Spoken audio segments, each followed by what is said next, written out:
So anyway, for part two, it was just like really shedding and releasing this, I guess, identity of perfectionism. I always had this like really polished, I don't know, Little Miss Perfect. So I feel like a lot of people just felt the need to humble Little Miss Perfect because like I strove for perfectionism and competitive, all of the things like I'm going to win, and also like learn lessons from my whole life. Everyone does. You learn lessons how to build community, but generally speaking, I've always been uh, I'm a team player in a way. I really don't play well with others.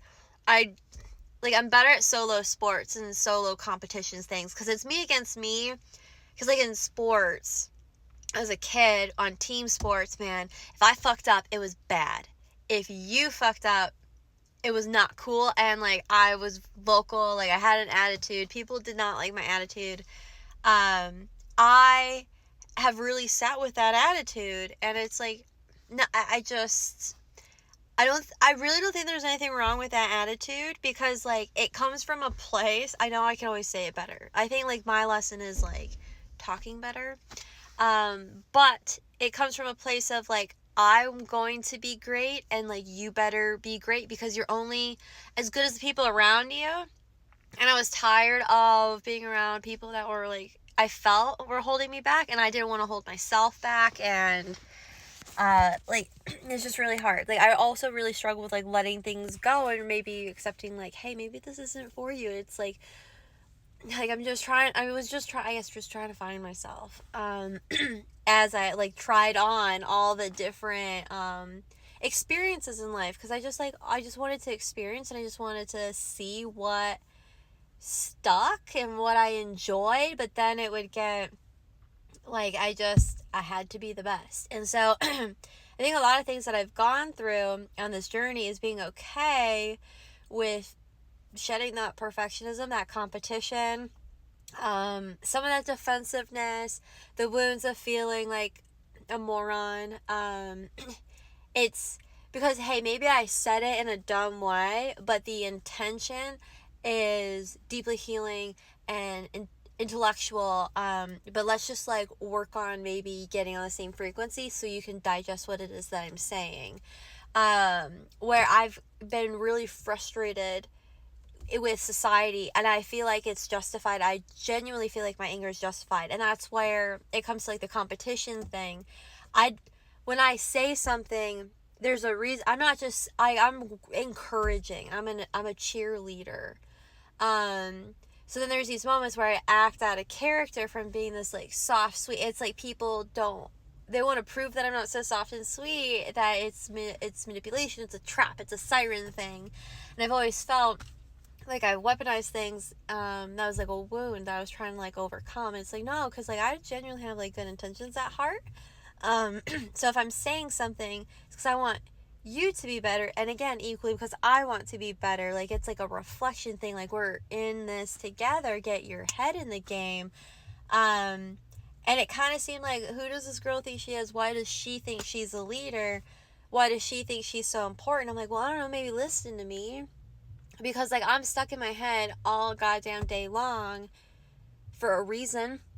There has to be a reason that I've done all the things you're supposed to do. I do the meditations, I do the things, I do the work, and it's like, you have something to say, so say it. And people are supposed whatever, and then it's like, oh, people hated it, so you were fucking wrong. And it's like, maybe you're not saying it right, or maybe you're meant to trigger them. It's been interesting, again, as time passes on. Like in the moment it sucks, it's not fun, but in reflection it's so like uplifting. Like I feel so good about everything that I said and did. I don't regret any of it. I was kind of wondering if I was going to regret it. Because again, there's so much grief, but it's also in shedding this identity, this skin, right? We're in the year of the snake, so shedding another skin which is attached to OT, of this like professionalism, and thinking that I have to look and be a certain way to be deemed respectable, and intellectual and like intelligent, like whatever, like all of those things, because again, like it's also how I speak, and people, I'm long-winded and I talk in tangents, and it's really hard to like keep up with what it is I'm saying. And it's like, well, you have to understand, my mind is going 50 fucking thousand miles an hour. Like I cannot catch up my mouth to what it is that I'm thinking, and I'm really trying for what it is that I'm doing. So you just gotta be along for the ride, and that's why I prefer writing.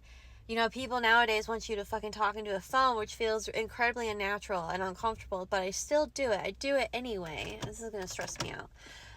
So I do it anyway, but like I feel like it's just in a better medium as a writer. And so I feel like for me, there's also that like modern world evolution, because it's still a voice, and there's fun wordplay in it all, because like the talking part, that's the soundboard.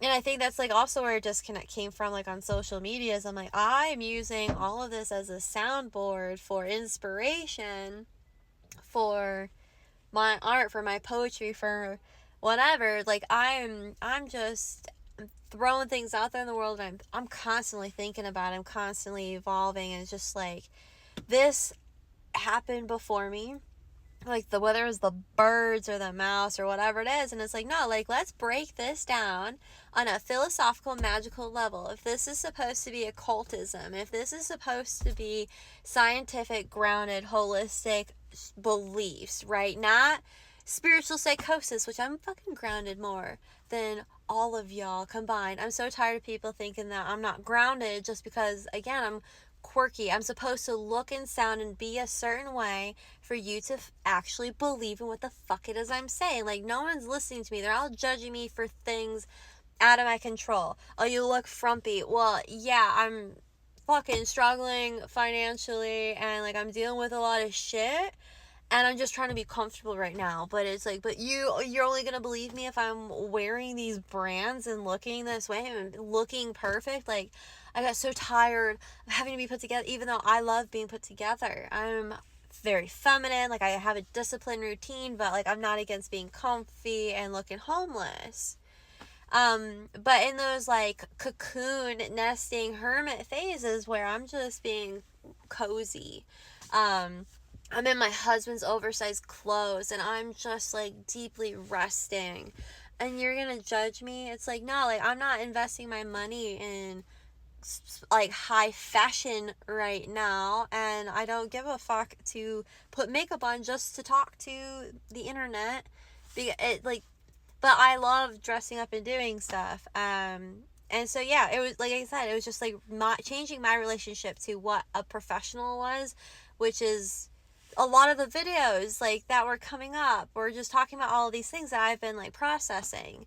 And so that's what all of this is. You guys are watching me process concepts in real time and evolve them. But if we really break down the principle, because again, we're supposed to be being grounded.